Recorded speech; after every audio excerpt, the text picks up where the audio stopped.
Well, here's our model 7240G towable grill, the granddaddy of them all, the ones we started with 1976, this length. We started at 72 inches long, 40 inches wide because it worked as a hog rotisserie, chicken rotisserie, and a good grilling machine. Here we have our operating instructions so that everybody knows how to get started.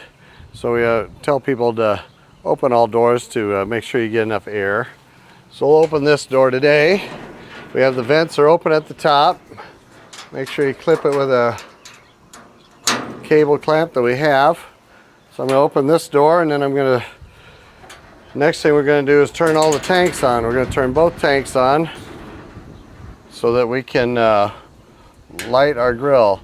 What we have here is 4 burners, and each tank will handle 2 burners. So we always recommend starting with 2 full tanks and making sure that you have the ability to light at that point. So we're what we have here is our gas valve, and that is in the off position at this time. So I'm going to turn it to pilot. I'm going to push it in. What that does is allow gas to go to the pilot orifice. We're going to light it here. I'll hold it for 10 or 15 seconds so we get that thermocouple good and warm. The thermopile, or thermocouple is what it's called, is actually an electric generator. From heat, we generate electricity to open up the valve so that we can have gas to the runner pilot and to our burners. So when we have new pilot lights, for instance, and they're set correctly when you get them new, there always is enough heat for those things. Over time, when they get corroded or the orifice gets plugged, that's when we tend to have a problem with our pilot lights not staying lit or opening our valve. So now I'm going to let this out, turn the valve to on. Now our pilot light's staying lit.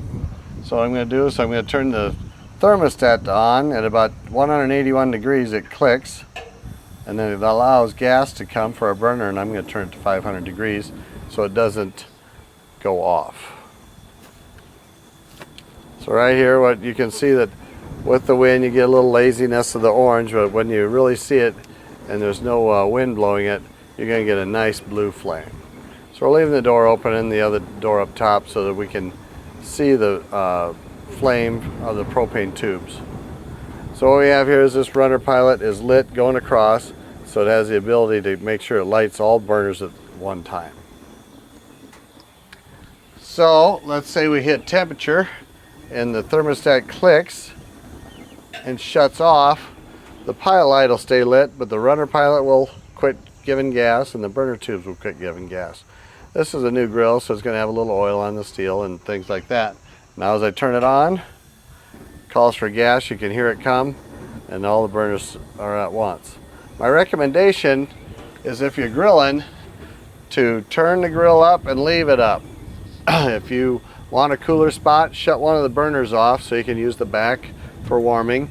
We also have this slotted areas where we have a warming rack on these things and things like that. So that's what we're looking for a little bit. There again, I shut it off, and here again I'm going to turn it on. We're going to light our burners.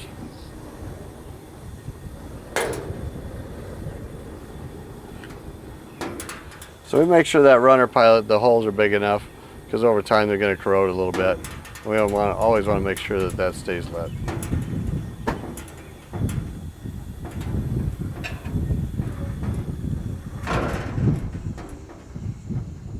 One more time, we'll call for heat.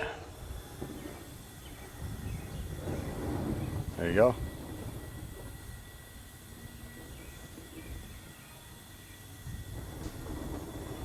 Now to shut the unit down, I turn the thermostat off. I turn the gas valve, I clicked past the pilot setting to off. That'll shut the pilot light off.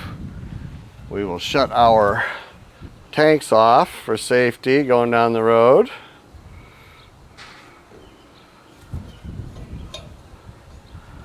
And then we'll shut and latch all our doors.